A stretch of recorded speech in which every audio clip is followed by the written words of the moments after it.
En France, rien. À mon avis, rien. Il reste rien.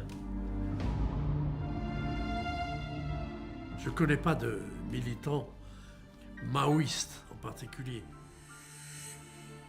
C'est-à-dire que si l'on assimile bien le terme maoïsme à ce que je pense, c'est-à-dire être de véritables révolutionnaires.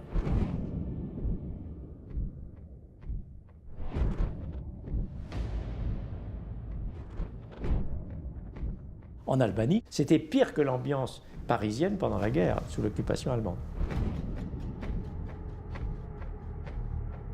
Cette réalité, je l'ai perçue au travers d'un seul homme, celui qui représentait le pouvoir albanais.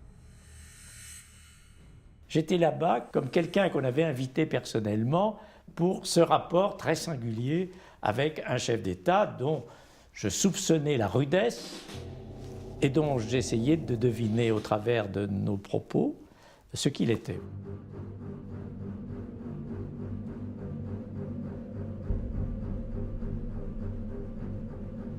Pour l'avoir rencontré à plusieurs reprises et tout, j'ai toujours jugé Enver Hoxha comme un personnage qui se prenait, qui se tenait pour le plus grand personnage du monde.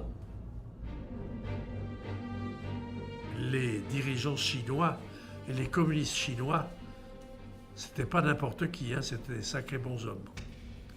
Moi je dis, c'était les meilleurs du monde. La complicité chinoise d'Enver Hoxha, elle servait quand même le communisme international. Sans le rapprochement avec les Chinois, il aurait rencontré beaucoup de difficultés pour réussir à s'imposer.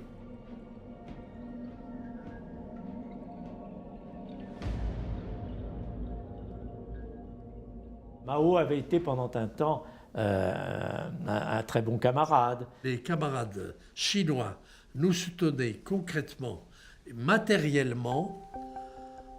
Ceci pour vous dire que le paiement par le Parti communiste chinois à notre parti à nous rapportait de l'argent.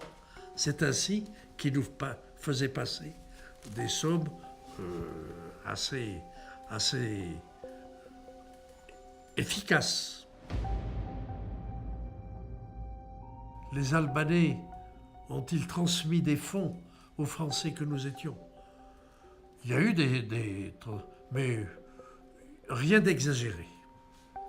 Vraiment rien d'exagéré.